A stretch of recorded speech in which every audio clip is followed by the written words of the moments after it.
Rajkot municipal કોર્પોરેશનની ભારતીય જનતા પાર્ટીની ચૂંટાયેલી body હંમેશને માટે રાજકોટના લોકોના હિતોની દરકાર કરતી રહી છે।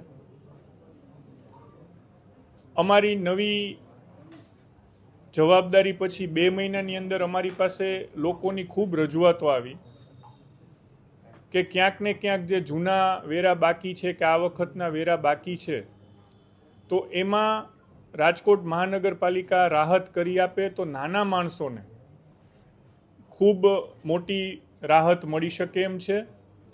એટલા માટે અમે મિલકત વેરામાં જેનો સંપૂર્ણ વેરો બાકી છે ને એ ભરી દે તો 5,000 રૂપિયા અને પાણી વેરામાં પણ જેનો સંપૂર્ણ વેરો બાકી છે એ ભરી દે તો એમાં પણ 5,000 રૂપિયાની રાહત આપવાનો નિર્ણય અમે કરવા જઈ રહ્યા છીએ।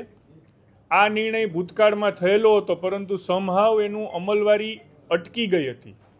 એ ફરીથી ચાલુ કરી અને 1 ઓગસ્ટથી લઈ અને 30 સપ્ટેમ્બર સુધી એટલે કે 2 મહિનાના સમયગાળામાં જે લોકોને નાના વિલમાં વેરાની રાહતો જોઈએ છે એ લોકોને વિનંતી છે કે આ યોજના મહાનગરપાલિકા લાગુ કરવા જઈ રહી છે તો આપ પણ આપના ટેક્સમાં વ્યાજની જે કોઈ માફી છે એ બચાવી અને તાત્કાલિક વેરો ભરી આપશો જેથી આપને પણ સરળતા ભવિષ્ય માટે રહે। આ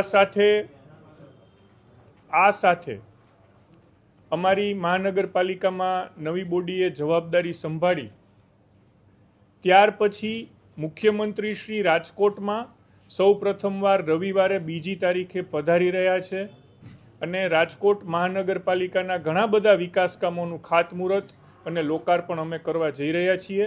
જે અંગે વિસ્તૃત માહિતી આપવા માટે અમારા કમિશનર શ્રી સુમેરા સાહેબને વિનંતી।